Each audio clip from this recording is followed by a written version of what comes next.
প্রিয় আত্মিক ভ্রাতা ও ভগিনীগণ, আপনাদের এই আধ্যাত্মিক পরিবেশে আন্তরিক স্বাগতম।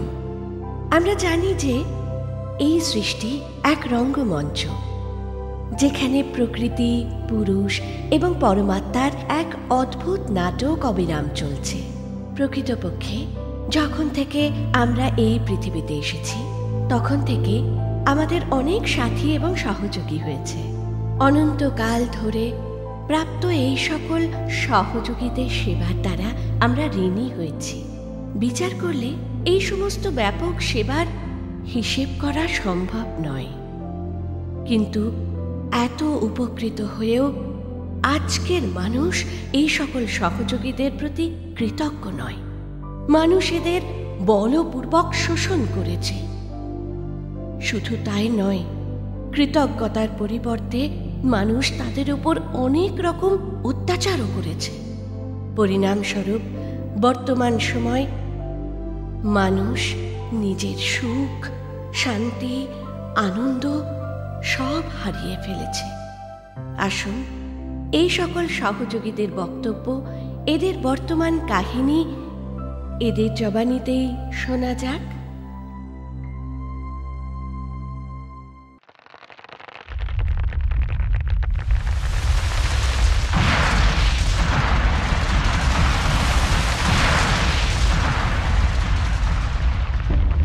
হে আত্মা, ভয় পেও না। আমি তোমার নিকটতম বন্ধু পৃথিবী।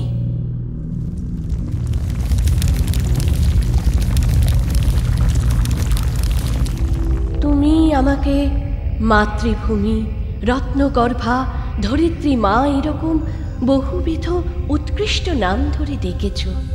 তোমাদের সবার জন্মদাত্রী, জীবনদায়িনী আমি। অনাদিকাল থেকে নিঃস্বার্থভাবে তোমাদের জন্য দেহের নির্মাণ করি। তারপর নানান রকম পদার্থ দ্বারা সেই দেহের পালন করি। কিন্তু তোমরা বিকারগ্রস্ত হয়ে মায়ের এই সুখদায়ী স্বরূপকে তছনছ করে দিয়েছ।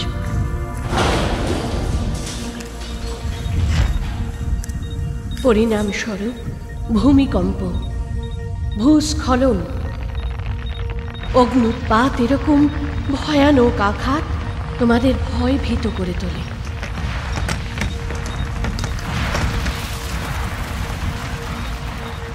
মাতৃবৎসলা আমি তোমাদের এই পরিস্থিতি দেখে অত্যন্ত দুঃখী।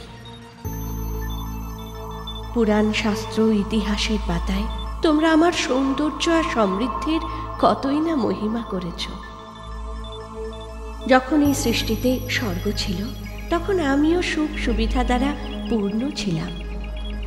শস্য শ্যামলা ছিলাম, খুশিতে আনন্দে সর্বদাই ভরপুর ছিলাম।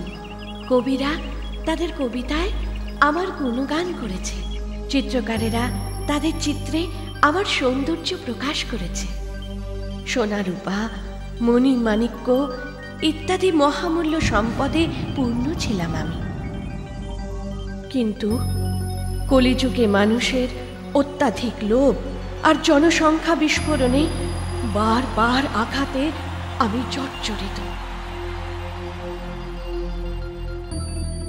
ঘর বাড়ি, বাজার ইত্যাদি সাজাতে সাজাতে তোমরা আমার গহনা, গাছপালা, অরণ্য রাজিকে ধ্বংস করেছ। উঁচু অট্টালিকা, সড়ক, বন্দর নির্মাণের জন্য তোমরা কোথাও বানিয়েছ গহ্বর, কোথাও পাহাড়কে করেছ ভূমিসাৎ, আর আমাকে করেছ অন্তঃশ্বাস শূন্য। এখন আমি সম্পূর্ণরূপে ভারসাম্য হারিয়ে নিঃস্ব হয়ে গেছি।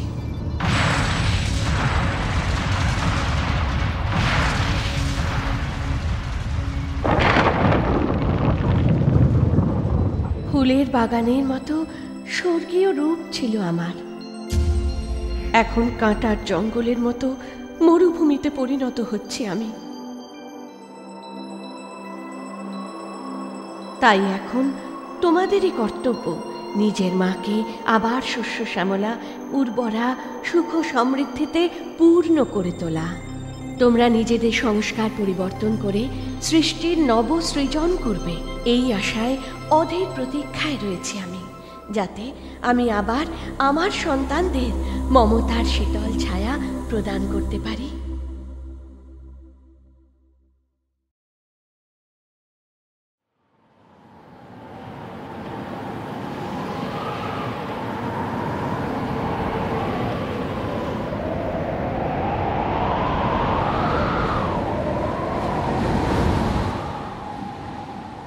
সাঁই সাঁই করে এই তীব্র আওয়াজ তোমার মনে হয়তো ভীতির উদ্রেক করছে, কিন্তু ভয় পেও না, এটা আমি তোমার সঙ্গে সবসময় আছি, কখনোই তোমাদের থেকে আলাদা নই।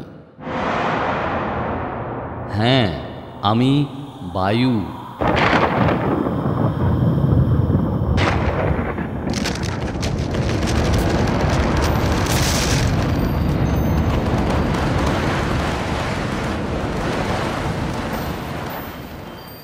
আমি এই সারা সংসারে তোমাদের অক্সিজেন দিয়ে থাকি, যা তোমার প্রাণতত্ত্ব। ইন্দ্রিয়ের মাধ্যমে স্পর্শের মধ্যে দিয়ে আমাকে অনুভব করো। আমার প্রবাহের মাধ্যমে ফুলের গন্ধ তুমি প্রাপ্ত হও। আমার স্নেহে গাছপালা, বন, জঙ্গল, বৃক্ষলতা, গুল্ম স্বচ্ছ প্রবাহে প্রফুল্লিত হয়ে ওঠে। তাই তো তোমরা আমাকে পবন দেব রূপে পূজা করো। আমি অদৃশ্য বটে, কিন্তু আমার প্রবাহে সংসার প্রবাহিত হয়। কিন্তু আজ তোমরা আমার পরিবর্তিত রূপটাকে ঘৃণা করছো, কেননা প্রদূষণ তোমার জীবনকে দুর্বিষহ করে তুলেছে। বলতে পারো, এই দুর্দশার নিমিত্ত কে? তোমাদের শ্বাস প্রশ্বাসে নির্গত দূষিত বায়ুকে শুদ্ধ করার জন্য প্রকৃতি মাতা গাছপালার রচনা করেছে। উচ্চ অট্টালিকা, সুখ সুবিধার জন্য তুমি প্রকৃতিকে নষ্ট করছো। কল কারখানার ধোঁয়া, গাড়ি ঘোড়ার ধোঁয়া আমাকে নিয়ত দূষিত করছে। শুধু এই নয়, তোমরা আমাকে নিজের স্বার্থে ব্যবহার করছো। তোমরা আমার সখা, আমার বন্ধু। তোমাদের খুশি প্রদান করার জন্যই আমার রচনা। বাস্তবে প্রকৃতির নিয়মের উল্লঙ্ঘন করে মানুষ কর্মভ্রষ্ট হয়েছে।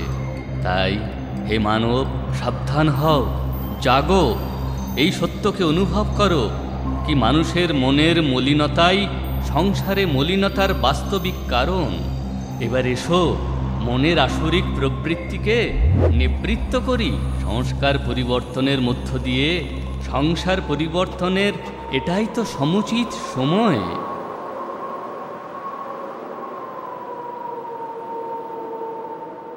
এখন নয় তো কখনোই নয়।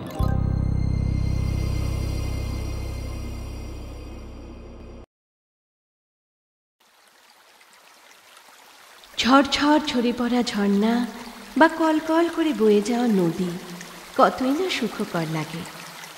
জলের তরঙ্গের শব্দ তোমাদের নিয়ে যায় সমুদ্রের গভীরতায়। অসীম সাগরের মতো আমি জীবনের প্রত্যেক ক্ষেত্রে তোমাদের সকল আত্মার সঙ্গে জড়িয়ে আছি। হ্যাঁ, আমারই নাম জল, অর্থাৎ জীবন। আমি পৃথিবীর 69% অধিকার করেছি। তার সাথে প্রতিটি প্রাণীর শরীরে 53% আমি ব্যক্ত। তোমার শরীরেও আমি এই তত্ত্বরূপেই বিদ্যমান। তুমি জিহ্বা দ্বারা যে পদার্থের রসাস্বাদন করো তা আমাকে ছাড়া সম্ভব নয়। তাই তো তোমরা বলো, জলই জীবন। জল যদি না থাকতো তাহলে জগৎই থাকতো না। অনেক মহিমার মাধ্যমে আমি তোমাদের দ্বারা প্রশংসিত হয়েছি। যেখানে জলের কিছু মাত্র অভাব দেখা গেছে, সেখানে আমাকে দুধ সাগর বা অমৃতের নদী রূপে বর্ণনা করা হয়েছে। গঙ্গা যমুনা নির্মল রূপের স্তুতির মাধ্যমে প্রকৃতপক্ষে আমারই স্তুতি করা হয়। তুমি যখনই জল পান করো, তৃষ্ণা নিবৃত্তির মাধ্যমে পরম তৃপ্তি অনুভব করো। শীতলতা অনুভব করার জন্যে বা শুদ্ধতার জন্যে স্নানেও আমি উপযোগী।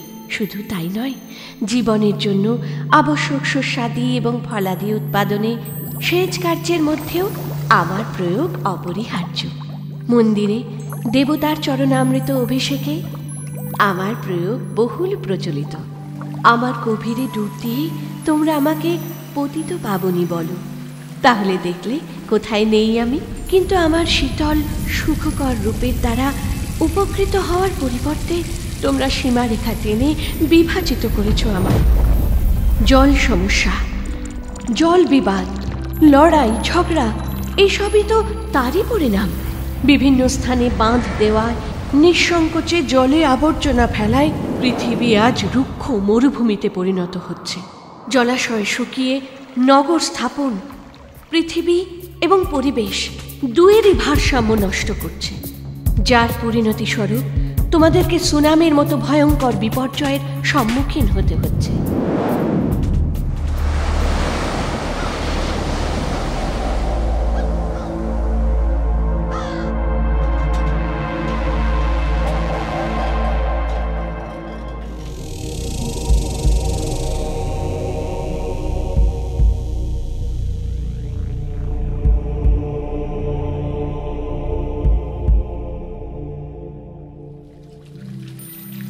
আমি অমৃতের নদী হয়ে শুদ্ধ নির্মল ধারায় বয়েই যেতাম, সকলকে শুদ্ধ করতাম। যে আমি আজ এতই মলিন হয়ে গেছি যে এখন আমাকে শুদ্ধ করা নিতান্তই আবশ্যক হয়ে পড়েছে। সমস্ত সংসারকে নিঃস্বার্থ সেবা প্রদান করি যে আজ আমি বোতলে বন্ধ দুর্লভ বস্তুতে পরিণত হয়েছি। আমার মতো জীবনদায়িনী অমূল্য রত্নর মূল্য নির্ধারণ করে তোমরা আমাকে বাজারের পণ্য করে তুলেছ। আমি তোমাদের এই দুর্ব্যবহারে নিতান্তই দুঃখী এবং চিন্তিত। আমি ভাবি আমার সেই হারিয়ে যাওয়া স্বর্ণযুগ কি আবার ফিরে আসবে না? তোমরা নিজেরাই ভেবে দেখো আমার অতীত আর বর্তমান অবস্থার বিষয়। তোমরা আবার বিশ্ব বন্ধুত্বের অমূল্য গুণকে ধারণ করো, যাতে সমস্ত জগৎ সুখ শান্তি পবিত্রতা আর আনন্দের উচ্ছ্বাসে মেতে উঠতে পারে এবং সবাই একতার সূত্রে বেঁধে নিজেদের কর্তব্য পালন করতে পারে। তোমাদের শতপ্রধান দৃষ্টি বৃত্তি এবং কর্মের দ্বারা আমি আবার নির্মল শীতল এবং স্বচ্ছ রূপ ধারণ করতে পারব।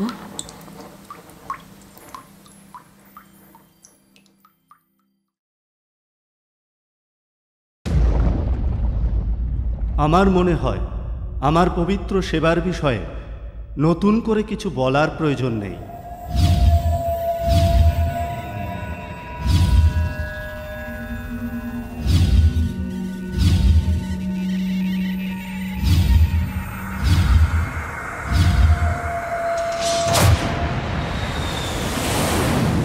হ্যাঁ, এই আমি অগ্নি।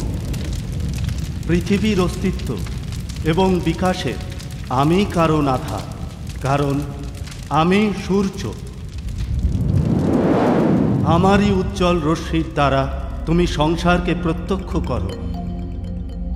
আমাকে ছাড়া তোমার জীবন অন্ধকারময়।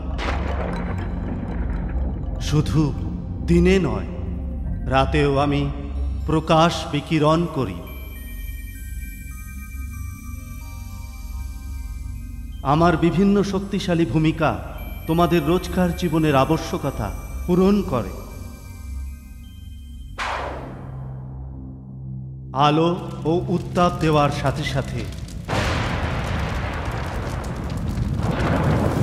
বর্ষা হওয়া আর ঋতু পরিবর্তনের কারণও সেই আমি। রান্নাঘরের রান্নার ইন্ধনও আমি যোগাচ্ছি। মন্দিরের আরাধনায় দিব্যজ্যোতিতেও সেই আমি। আমারই অগ্নিতে মৃতদেহের দাহ সংস্কার করা হয়।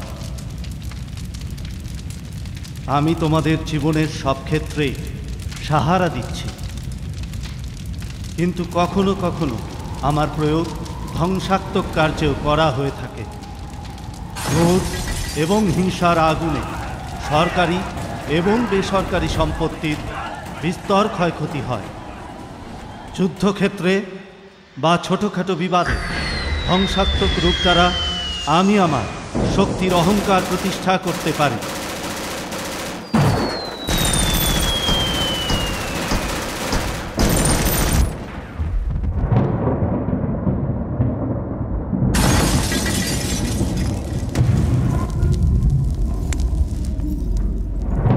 তোমরা প্রকৃতির বিরুদ্ধে গিয়ে অনৈতিকভাবে আমাকে এমন উত্তপ্ত করেছ যে আজ সেই উত্তাপ প্রাণহানির রূপ ধারণ করেছে। বিশ্বের তাপমাত্রা সমতুল রাখার জন্য বর্ষাযুক্ত মেঘ এবং ছায়া প্রদানকারী বৃক্ষ অনেক কমে গেছে। এরই সঙ্গে তোমাদের অত্যাধুনিক জীবন পদ্ধতি বায়ুমণ্ডলের ওজোন স্তরের ছিদ্র করার সাথে সাথে এই বিশ্বকে মহাবিনাশের দরজায় এনে দাঁড় করিয়েছে।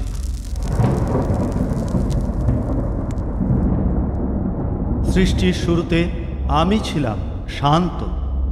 এই দিব্য সৃষ্টির যতটা প্রয়োজন ছিল ততটাই উষ্ণতা প্রদান করতাম। আমার থেকে কারো কোনো ক্ষতির আশঙ্কা ছিল না। আমি চিরবসন্ত প্রদান করতাম।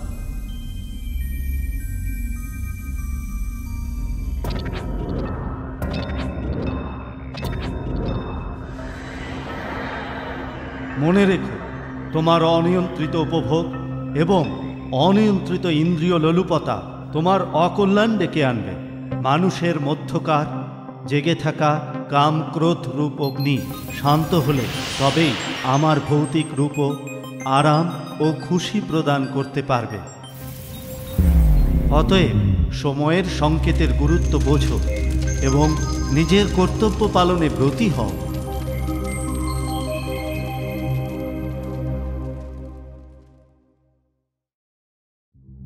আমার প্রিয় সন্তান,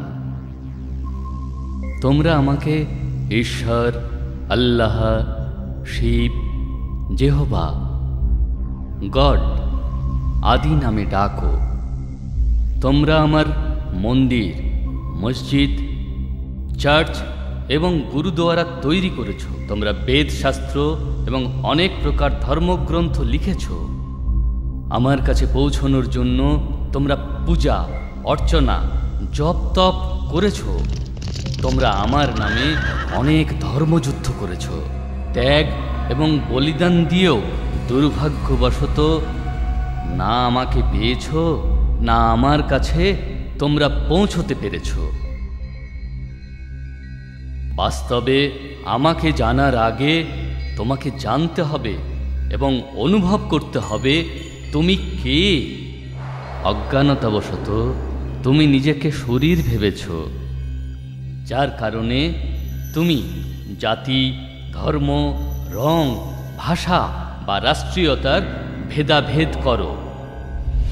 স্থূল নেত্র দিয়ে যে শরীরকে তুমি দেখছ তা তো তুমি নও। তুমি এক অবিনাশী আত্মা, যা ভ্রুকুটির মধ্যে অবস্থান করে, ওই শরীরটাকে নিয়ন্ত্রণ করে। অতএব নিজেকে শরীর দিয়ে কর্ম করা আত্মা অনুভব করো। আত্মা অনুভব করো।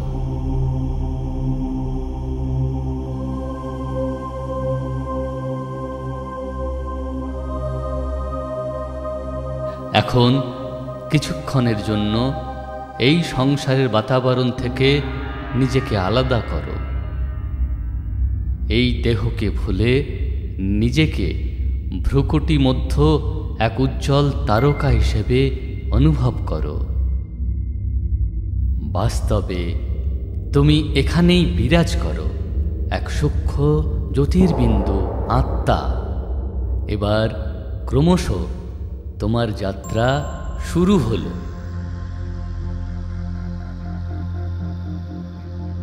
এই ভৌতিক সংসার আর দেহভান থেকে উপরে উঠে তুমি চলে যাচ্ছ নীল আকাশে।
সূর্য, চন্দ্র, নক্ষত্রমালা পেরিয়ে তুমি এক সুন্দর সোনালী প্রকাশযুক্ত সংসারে পৌঁছে গেছ। এ হলো সমস্ত আত্মাদের সংসার, যাকে ব্রহ্মলোক, শান্তিধাম, মুক্তিধাম বা পরম ধাম বলা হয়। এই মধুর শান্তিপূর্ণ সংসারে তুমি আত্মা এবং আমারও মূল নিবাস স্থান। আমি তোমাদের সকল আত্মার পিতা, পরম পিতা পরমাত্মা শিব। তোমাদের মতো আমিও অতি সূক্ষ্ম জ্যোতির্বিন্দু হলেও জ্ঞানে গুণে সিন্ধুর সমান। আমি সর্বশক্তিমান, জন্ম মৃত্যুর চক্রের ঊর্ধ্বে থাকা সদা পাবন। তোমরা সকল আত্মারা আমার প্রিয় সন্তান। শুরুতে তোমরা সবাই আমার সঙ্গে পরম ধামে বাস করেছ, পরে জন্ম আর কর্মের অবিনাশী অভিনয় করতে এই সৃষ্টিরূপী রঙ্গমঞ্চে অবতীর্ণ হয়েছ।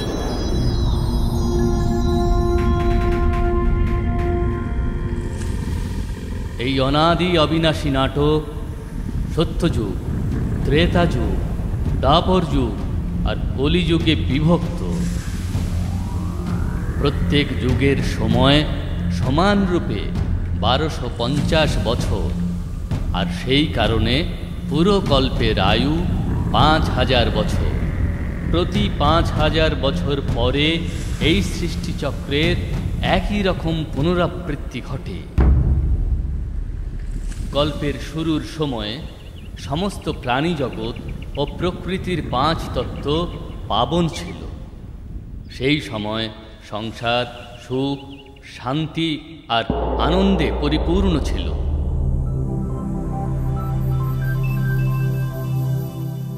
এই সেই সময় যাকে সত্যযুগ আর ত্রেতাযুগ নামে অভিহিত করা হতো, যেখানে তোমরা দেবী দেবতা রূপে ছিলে। এই 2500 বছর স্বর্গ, বৈকুণ্ঠ, বেহেশত, জান্নাত, প্যারাডাইজ আদি নামে পরিচিত ছিল।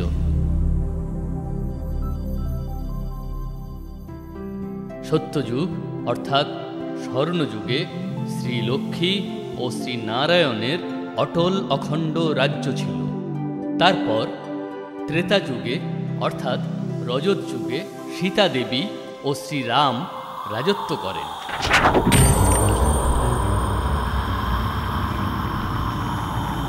দ্বাপর যুগে দেহভানের কারণে বিকারগ্রস্ত হয়ে নিজের শক্তির ক্ষয় হতে শুরু হল। এই যুগে ভিন্ন ভিন্ন ধর্মপিতা এসে ভিন্ন ভিন্ন ধর্মের স্থাপন করে। শুরুতে এই ধর্ম স্থাপনের উদ্দেশ্য ছিল মানব জাতিকে এক সূত্রে বাঁধা এবং সঠিক পথ প্রদর্শন করা।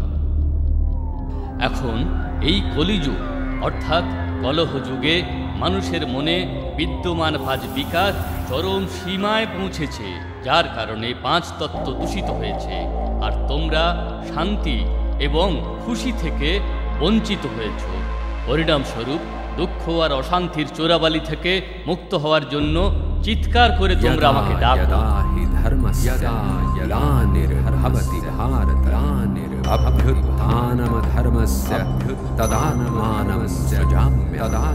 परित्राणाय साधु परित्राणिनाशाय च दुष्कृतानाशाय धर्म संस्थापनार्थाय धर्म संभवामि युगे संभवामि युगे युगे। যখন যখন ধর্মের গ্লানি হয় এবং অধর্ম ও পাপ বৃদ্ধি প্রাপ্ত হয়, তখন তখন সত্য ধর্মের স্থাপনা ও বিশ্বের নবনির্মাণের জন্য আমি পৃথিবীতে অবতীর্ণ হই। আমার এই দিব্য এবং পবিত্র অবতরণের কালকে সঙ্গম যুগ বলা হয়। কলিযুগ এবং সত্যযুগের সঙ্গমের এই সময় অত্যন্ত কল্যাণকারী। গীতার মাধ্যমে প্রদত্ত বচন অনুসারে ভারতভূমিতে আমার অবতরণ হয়েছে। প্রজাপিতা ব্রহ্মার সাকার মনুষ্যদেহে প্রবিষ্ট এবং সন্নিবিষ্ট হয়ে আমি সহজ গীতা জ্ঞান এবং রাজযোগ দ্বারা তোমাদের পবিত্র করার মহান কার্যে রত আছি। এখন তুমি দেহ এবং দেহের সমস্ত সম্বন্ধকে ভুলে নিজেকে আত্মা নিশ্চয় করে আমাকে পরমপিতা পরমাত্মাকে স্মরণ করো। তাই হলো রাজযোগ, যার দ্বারা তোমার জন্ম জন্মান্তরের বিকর্ম দগ্ধ হবে এবং তুমি সর্বগুণ ও সর্বশক্তি দ্বারা সম্পন্ন হয়ে উঠবে। মনে রেখো, প্রকৃতির পঞ্চতত্ত্ব তোমার এই সম্পন্নতার জন্য প্রতীক্ষা করে আছে। হে আমার প্রিয় সন্তান, আমি সেই যাকে তুমি অনেক কাল ধরে খুঁজছ। আমি তোমার অনাদি পিতা। আমি কি, কেমন তা উত্তম রূপে চিনে নাও এবং আমার শ্রীমত অনুসরণ করো, যাতে তুমি আসন্ন স্বর্ণযুগে অনেক জন্মের শ্রেষ্ঠ ভাগ্য লাভ করো। ওম শান্তি শান্তি শান্তি।